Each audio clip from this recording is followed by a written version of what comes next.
పెద్దపల్లి జిల్లా మంథని మండలంలో పెద్ద పులి సంచారం కలకలం రేపుతుంది. ఎల్మడుగు గోదావరి నది దాటి ఆరింద అటవీ ప్రాంతంలో సంచరిస్తున్నట్టు అటవీ శాఖ అధికారులు తెలిపారు.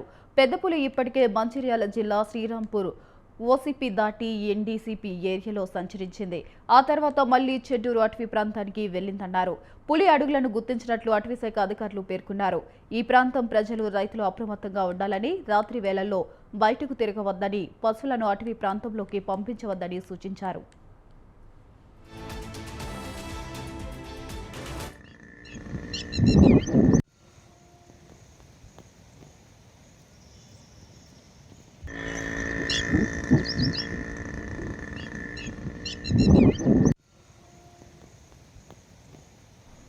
పెద్దపల్లి జిల్లా మంథని మండలంలో పెద్ద పులి సంచారం కలకలం రేపుతుంది.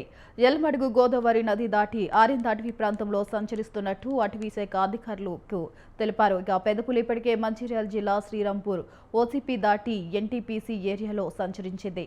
ఆ తర్వాత మళ్లీ చెన్నూరు అటవీ ప్రాంతానికి వెళ్లిందన్నారు. పులి అడుగులను గుర్తించినట్లు అటవీ శాఖ అధికారులైతే పేర్కొన్నారు. ఇక ఈ ప్రాంత ప్రజలు, రైతులు అప్రమత్తంగా ఉండాలని, రాత్రి వేళల్లో బయటకు తిరగవద్దని సూచించారు. ఇక ఈ అంశంపై మరింత సమాచారం మా కరెస్పాండెంట్ సంతోష్ ఫోన్ ద్వారా అందిస్తారు. సంతోష్, చెప్పండి. వైశాలి, ఉమ్మడి కరీంనగర్ జిల్లాలో పెద్దపులి సంచారం ప్రజల్లో ఒక భయాందోళన అయితే సృష్టిస్తుందని చెప్పుకోవచ్చు. పెద్దపల్లి, మంతిని, చెన్నూరు అడవి ప్రాంతాల్లో పులి కదలికలు కనిపించడంతో అడవి శాఖ అధికారులు అయితే అలర్ట్ అయ్యారు. అయితే ఇటీవల కాలంలో ఆదిలాబాద్ జిల్లా మీదుగా పెద్దపల్లి జిల్లా రామగుండం ప్రాంతంలో మూసివేసినటువంటి ఒక మైన్స్ ప్రాంతంలో అయితే పెద్దపులి సంచరించిన వీడియోలు అయితే వైరల్ గా మారిన పరిస్థితి అయితే మనకు తెలిసిందే. అయితే ఆ అటవీ శాఖ అధికారులు చేసిన అంచనాల ప్రకారం ఈ పెద్దపులి భూపాలపల్లి జిల్లా వైపు కదిలే అవకాశం ఉందని ముందుగానే భావించారు. అయితే అదే అంచనా ఇప్పుడు నిజమవుతూ కూడా తాజాగా పెద్దపల్లి జిల్లా మంతిని మండలంలో ఎల్మడుగు వద్ద గోదావరి నది దాటి ఆరింద అడవి ప్రాంతంలో పులి సంచరిస్తున్నట్లయితే అటవీ శాఖ అధికారులు అయితే నిర్ధారించారు. అయితే ఈ పెద్దపులి అయితే ఈ పెద్దపల్లి మీదుగా మంచిర్యాల జిల్లా శ్రీరాంపూర్ ఓసీపీ ప్రాంతం దాటి ఎన్టీపీసీ ఏరియాలో సంచరిస్తున్నట్లయితే అధికారులు గుర్తించిన పరిస్థితి అయితే ఉంది.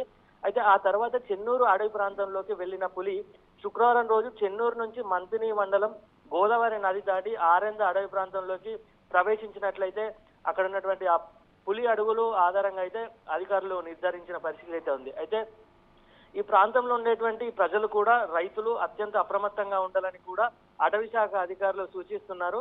అయితే ప్రత్యేకంగా రాత్రి వేళల్లో బయటకు తిరగొద్దని, పశువులను అడవి ప్రాంతాల్లోకి మేతకు పంపించవద్దని కూడా అధికారులు స్పష్టం చేస్తున్న పరిస్థితి అయితే ఉంది. అయితే మొత్తంగా కూడా అటవీ శాఖ ఒక ప్రత్యేక బృందాలు అయితే ఏర్పడి పులి కదలికను గుర్తించేందుకైతే ఒక నిఘానైతే పెద్ద ఎత్తున పెంచారని చెప్పుకోవచ్చు.